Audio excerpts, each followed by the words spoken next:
મને તેમ લાગે છે પરણતા પહેલા બે જણા બેસીને વાત કરવી જોઈએ કે આપણે આ બાબતે શું કરશું, પણ ન મેળ ખાય ને તો ન કરવું. પણ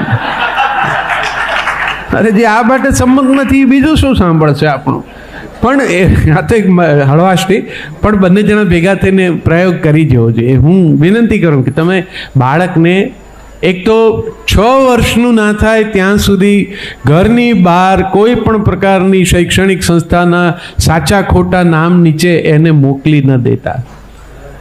એવું જ્યારે જ્યારે તમને મા બાપ તરીકે મન થાય કે આપણું આ બાળક છે ને એને મૂકી આવીએ, ત્યારે યાદ રાખજો કે નહોતું આવ્યું ત્યાં સુધી શું કર્યું હતું. ત્યાં સુધી પથ્થર એટલા દેવ કર્યા હતા, અને હવે આવી ગયું એટલે 2.5 વર્ષે એને તમે કોઈ નિશાળના નામની જે કોઈ વ્યવસ્થા ઊભી કરી છે એમાં ઘુસાડી આવો. એ બાળકને તમે 2.5 વર્ષ રાખવા નથી માગતા પોતાની પાસે, એણે મોટા થઈને તમને કેટલા વર્ષ રાખવા જોઈએ પોતાની પાસે? 6 વર્ષનું થાય નહીં ત્યાં સુધી એને કોઈ ઠેકાણે મુકાય જ નહીં. મા બાપે જ ઘેર રસ લેવો પડે. હવે 2 જણા નોકરી કરતા હોય એટલે સમય એ રીતે ફાળવીને ગોઠવવું પડે, ટાઈમ ટેબલ તૈયાર કરવું પડે. મા બાપ બનવું આકરું છે. એ કોઈ એક બાયોલોજિકલ ઘટના કેવળ નથી, એ પછીની આખી વ્યથા કથા સિદ્ધિ પ્રસિદ્ધિ બધું એના પછીનો જ મામલો છે. એ જ માટે જ્યાં સુધી કન્સેપ્ચ્યુઅલી ક્લિયર. અને હવે મેં એ પણ એક ચિંતા ઊભી કરે એવું છે કે હવે દીકરીઓ પરણવાની ના પાડે છે, મોટી ઉંમરે પરણે છે, અને સંતાન વિશે એમનો આમ વિરોધ છે કે નહીં હમણાં નહીં. અને હવે તો વિજ્ઞાને ઘણી અનુકૂળતાઓ કરી આપી છે. એ બધા જે મુદ્દા હોય એ આ તો જે આપણે સાદા સરળ સીધી રીતે જીવતા હોય એવા લોકોની જ વાત છે કે ભાઈ આપણે આવું હોય ને તો આપણા છોકરા હોય ને ત્યારે 6 વર્ષ સુધી ઘેર રાખવા, ધણી ધણિયાણીએ બેમાંથી એક સમય આપવા નક્કી કરવો. 5 દિવસ મમ્મી આપતી હોય તો 6ઠા 7મા દિવસે પપ્પાએ આપવો, અને પછી એની જોડે ઘરમાં ખૂબ રમવું. મારી એક વિડીયો એવી પણ ફરે છે કે મેં એમ લખ્યું છે કે હું નિશાળમાં ઘરકામ નહોતો કરતો, એટલે મારા પપ્પાએ ચિઠ્ઠી લખી આપી નોટમાં, ચિરંજીવી તુષારે ગૃહ કાર્ય કર્યું નથી, હું વર્ગમાં બતાડું. એટલે મારા ગુરુજી પણ એવા સરસ હતા, એ એમણે એમ કીધું કે હવે ઘરકામ લાવો ત્યારે ઘરકામ બતાડજો. આ ચિઠ્ઠી તો હવે ખ્યાલ આવી ગયો. અને પપ્પા બહુ સ્પષ્ટ કે શાળાએ કરવાનું કામ શાળામાં થઈ જવું જોઈએ. ઘેર આવી ગયા પછી સંતાન સાથે મા બાપે કામ કરવાનું છે. અને મારા પપ્પા એવો સમય આપી શકતા હતા. હવે સેકન્ડ હાફ એડિટ કરી નાખ્યો છે ને એ આવતો નથી, એટલે લોકોને એમ જ લાગે છે કે તુષારભાઈ ભણ્યા નહીં હોય. પણ મમ્મી પપ્પા એટલો સમય અમારા ઉછેર પાછળ વધારાનો જે આપવો જોઈએ એ આપતા હતા, એટલે હું ઘરકામ વગર શાળાએ જઈ શકતો હતો. તમે માત્ર એટલું જ માનો ને. એક દીકરા એક માએ હમણાં મને કીધું કે તમારો આ વિડીયો છે ને મારા દીકરાએ એના સ્કૂલ ટીચરને ફોરવર્ડ કરી દીધો. એમણે મને બોલાવી પૂછ્યું કે આ ભાઈ કોણ છે જે આવું કહે છે ઘરકામ. મેં કીધું એમની વાત ખોટી નથી, હવે ભણવાનું બહુ વધી ગયું, બહુ ઢગલાબંધ લેસન આપે છે, છોકરા તૂટી જાય એટલું બધું આપે છે. આવી રીતે ન હોય. કેટલાક તો મા બાપને હું જોઉં ને મને એમ થાય કે એમને નહીં વાલા હોય એવું તો નહીં હોય, પણ આ જે રીતે રાખે છે જોતા તેમ લાગે છે કોકના છે ને એમને હાચવા આપ્યા. પોતાના હોય તો કોઈ આવું ન કરે. બાળક તો બાળક છે. વેકેશન એટલે મા બાપે બાળક સાથે ગાળવાનો સમય. વેકેશનમાં બાળક બોર થઈ જાય એ ક્યારે થાય? જ્યારે એને એમ લાગે કે કોઈ મારી સાથે. અને હવે તો એક જ છે છોકરા, એક જ છે ને, 2 તો કોઈને જોતા નથી. 2 હોય તો બિચારા અંદર રમીને ટાઈમ પાસ કરે. આ તો પેલા 2 જણ મમ્મી પપ્પા એ કામમાં, છોકરું એકલું ઘરમાં, એણે કોઈને ઘેર જવાનું નહીં, મોબાઈલ આપી દીધો એટલે જમતા જમતા મૂકે, આમ ચાલુ કરી આપે એટલે પેલું આમ જોતો જમતો શું મમ્મી પૂરણપોળી બનાવી સાદી રોટલી, કાંઈ નહીં. આ પરિસ્થિતિ બધાને ત્યાં છે, આમાં કાંઈ ટીકાનું કારણ નથી. પણ એમાંથી રસ્તો કાઢવા માટે સમય આપવાની તૈયારી મમ્મી પપ્પાની જોઈએ. એ હશે તો બધું સોલ્વ થઈ શકશે. એ નહીં હોય તો પછી તો જે છે એમાં જ. અને એમાં કંઈ છોકરા ખરાબ નહીં થાય એમાં તો.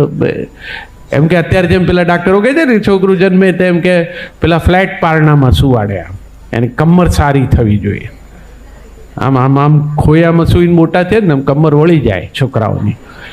હવે આપણે માનવું પડે. આપણે આપણા ઘરમાં દીકરા દીકરી હોય, વિદેશ હોય ને અહીંયા હોય ને હમણાં હોય ને મોડર્ન હોય ને, એમણે આ બધું જાણતા સાંભળતા હોય એટલે એ કહે કે પપ્પા આવો આપણે ફ્લેટ પારનું જ લાવવું પડે, આવું આમ ખોયું નહીં લાવવાનું, નહીં તો કમર વળી જાય. પછી આપણે કહેવું પડે કે બેટા આ જઈને તારે ચાઇલ્ડ સ્પેશિયાલિસ્ટ બેન છે ને એના બાપા ડાક્ટર છે, એ અમારા વખતના છે ને, એ ખોયામાં ખોઈને જ મોટા થયા, એમ કોઈની કમર વળી નથી ગયા. અત્યારના બધા ડાક્ટરો આમ આંકા જ ચાલે છે. આ એક નવો વિચાર આવ્યો તો કબૂલ, સરસ છે, આપણે એ માનવાનો, એનો સ્વીકાર. બધી વાતમાં મા બાપ છોકરાના વિરોધ કરશો તોય ફેંકાઈ જશો, એટલે એવું કંઈ કરવું નહીં. એ લોકો એમ કે આમ તો કે આ એમ, આપણે કે ગેસ થયો છે ડ્યુટી ઉપર હિંગ ચોપડી દો, એ હવે ન કરવા દે. હવે કોઈ આંખ આંજવા દે છોકરાને? આપણે કાળી ચૌદસના આંજ્યા ને કોઈથી જાય નહીં ગાંજ્યા નહીં. હવે છોકરી મમ્મી તરત કહે નહીં કે નો નો નો ડેડી ડોન્ટ ડુ ધેટ. એટલે આપણે સમજી જઈએ કે મેચ પાડીને આંખો આંજવાનો ટાઈમ હવે ગયો, તો એ નવું છે, એનો સ્વીકાર. પણ થોડુંક આપણું એમને કોમ્યુનિકેટ કરી શકાય એટલું આ ભાષા પૂરતું કરીએ ને તો એમનું કામ એ બહુ સરળ થઈ જશે. પણ નજર બહાર કરશે ને હરીફાઈ જોશે તો હું નથી માનતો કે માને. બહુ મન મક્કમ રાખવું પડે.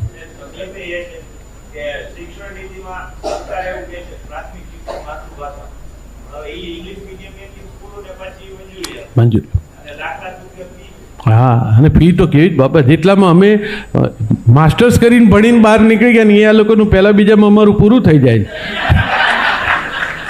અને એડમિશન લેવાની આખી પ્રક્રિયા, એટલે બહુ અઘરું છે.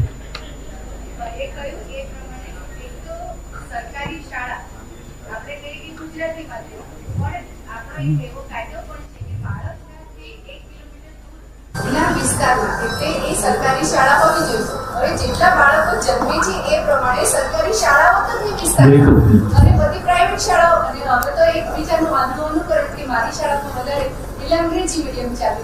હવે એમાં બિચારા મા બાપ પણ શું કરે? એટલે છેલ્લે આ જ થાય છે. બેન, તમારી વાત સાચી છે. મા બાપ તરીકે આપણને એમ થઈ જાય છે કે હવે આમાં આપણા છોકરાને ન્યાય ના થાય, આપણે જ થોડું ખેંચાઈએ તો જે કરવું પડે એટલું. એના અંતે દરેક મા બાપ એમ કહે છે કે આ બધું કરીએ છીએ કોને માટે? તો પછી બાળક પણ. આ સરકાર તો શિક્ષણ તો હાજી જી જી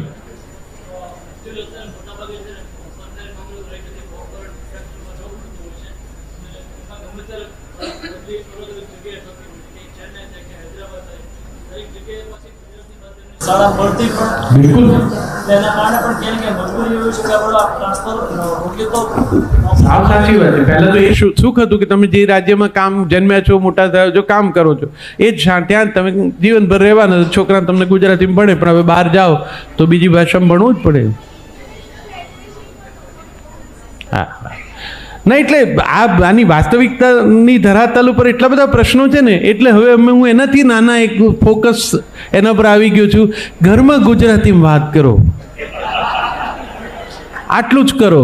ભણાવતા નહીં, ગુજરાતીમાં તમને ના ફાવતું હોય તો ચાલો કાંઈ વાંધો ના, પણ ઘરમાં એમની સાથે ગુજરાતીમાં બોલો, ગીતો ગુજરાતીમાં વગાડો, સત્યનારાયણ ભગવાનની કથા ગુજરાતીમાં કરવા દો, ગુજરાતી ગરબા ગાય, તો એ બધું ગુજરાતી જ છે ને. એમ કરતાં કાનમાં પડશે તો ભાષા એ રીતે એમના સુધી પહોંચશે.